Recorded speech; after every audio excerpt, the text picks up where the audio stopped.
Assalamualaikum warahmatullahi wabarakatuh. Yang terhormat Bapak Fairuz Zabadi selaku dosen pembimbing mata kuliah Fikih Ibadah dan teman-teman sejawat kelas A yang berbahagia. Puji syukur, marilah kita panjatkan kehadirat Allah Subhanahu wa Ta'ala, dan tak lupa sholawat serta salam semoga tetap tercurahkan kepada Nabi Muhammad Sallallahu Alaihi Wasallam. Topik yang akan kita bahas pada diskusi pagi hari ini adalah pentingnya ilmu fikih dalam ibadah individu dan sosial. Sebelumnya, izinkan saya memperkenalkan anggota kelompok 1. Dimulai dari saya, Nur Aini Ramdania, dengan NIM 2221015, berperan sebagai moderator dan pemateri 3. Lalu rekan saya, Humayroh, dengan NIM 2221017 sebagai pemateri 1, dan Zulfatul Finorila dengan NIM 2221001 sebagai pemateri 2. Untuk pembahasan pertama, tentang pengertian dan dasar ibadah yang akan disampaikan oleh Humayroh. Kepada Humayroh, saya persilahkan. Pengertian ibadah. Ibadah secara etimologi, bentuk isi masdar atau kata benda yang berasal dari bahasa Arab, yakni abadah, ya'budu, ibadatan, wa ubudiyatan, yang memiliki arti beribadah, menyembah, mengabdi kepada Allah Subhanahu wa Ta'ala, atau dengan kata lain bertalasuk dengan arti beribadah.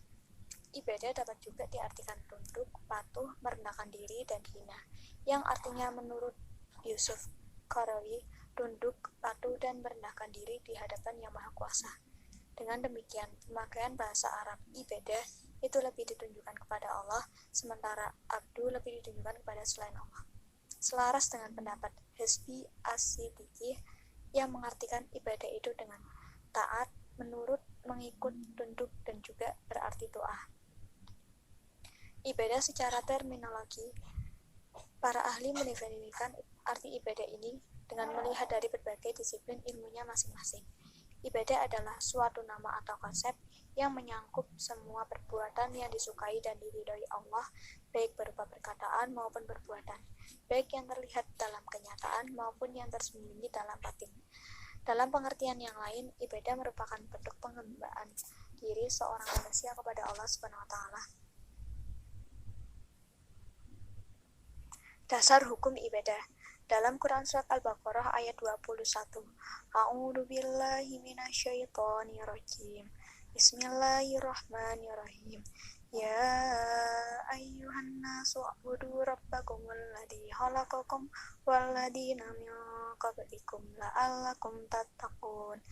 Artinya, hai sekalian manusia, sembahlah Tuhan kamu yang telah menciptakan kamu dan orang-orang sebelum kamu. Semoga kamu menjadi orang yang bertakwa. Dan dalam Quran Surat Az-Zariyat ayat 56, A'udzu billahi minasyaitonir rajim. Bismillahirrahmanirrahim. Wa ma khalaqtul jinna wal insa illa liya'budun. Dan aku tidak menciptakan jin dan manusia melainkan agar mereka beribadah kepadaku. Terima kasih kepada Humayroh atas penyampaian materinya. Mari kita lanjut ke materi berikutnya, yaitu ruang lingkup ibadah dan klasifikasinya, yang akan disampaikan oleh Zulfa. Kepada Zulfa, saya persilahkan. Materi selanjutnya yaitu ruang lingkup ibadah. Ibadah yang dilakukan oleh setiap muslim di dunia secara umum dibagi menjadi dua bagian.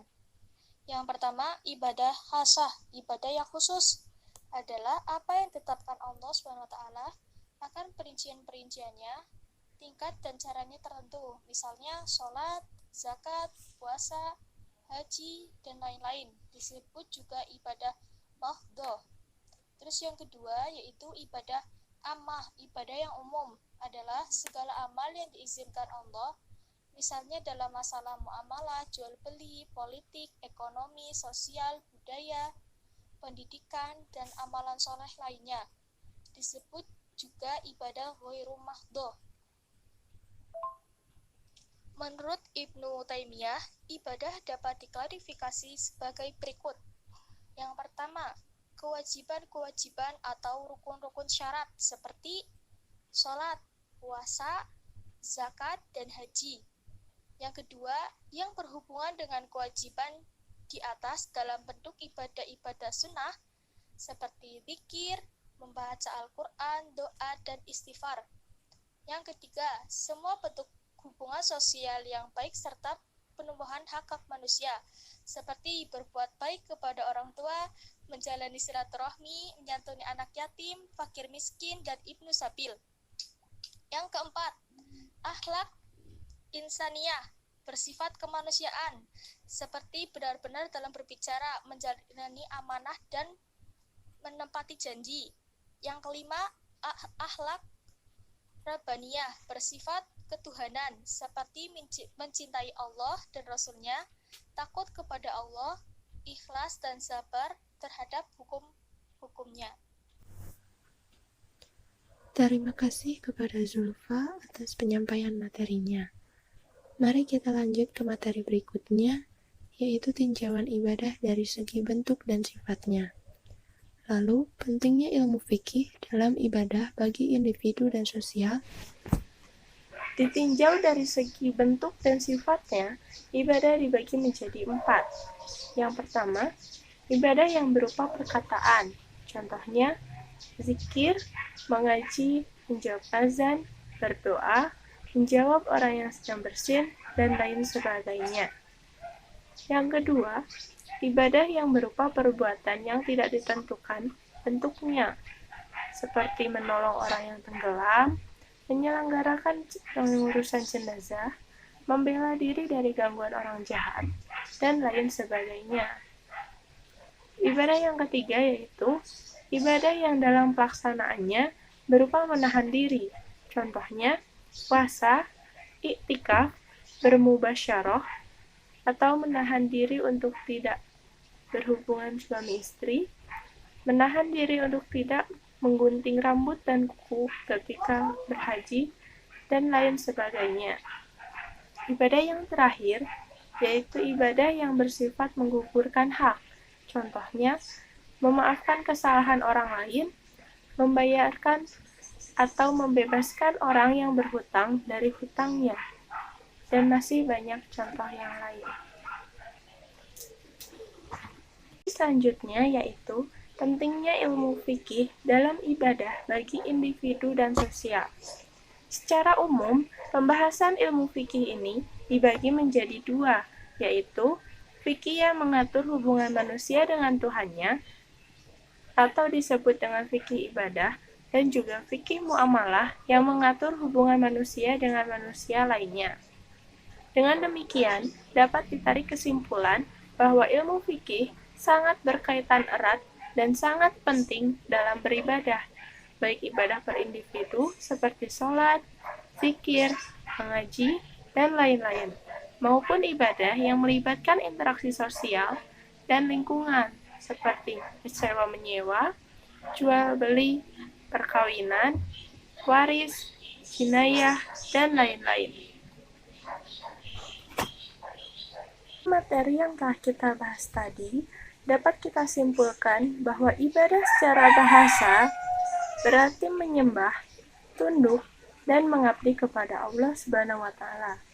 Sedangkan secara istilah, ibadah berarti segala perbuatan yang disukai dan diridhoi oleh Allah Subhanahu wa Ta'ala, baik berupa perkataan maupun perbuatan, baik yang dilakukan secara terang-terangan maupun yang dilakukan secara tersembunyi, dalam rangka mengagungkan Allah dan mengharapkan pahalanya. Dasar ibadah tercantum pada Quran Surat Al-Baqarah ayat 21 dan juga Quran Surat Az-Zariyat ayat 56. Tujuan ibadah yaitu ada 4, yaitu yang pertama, mengingatkan manusia akan unsur rohani yang ada dalam dirinya. Yang kedua, mengingatkan manusia bahwa selain dunia masih ada kehidupan akhirat. Yang ketiga, meningkatkan ketakwaan. Dan yang terakhir, terciptanya suatu kemaslahatan dan menghindarkan diri dari perbuatan keji dan munkar. Ibadah dapat ditinjau dari berbagai segi, yaitu yang pertama, secara umum, yang kedua, ruang lingkupnya, dan yang ketiga, bentuk dan sifatnya. Kesimpulannya adalah, ilmu fikih sangat berkaitan erat dan sangat penting dalam beribadah, baik ibadah per individu seperti sholat, zikir, mengaji, berdoa, dan lain-lain, maupun ibadah yang melibatkan interaksi sosial dan lingkungan.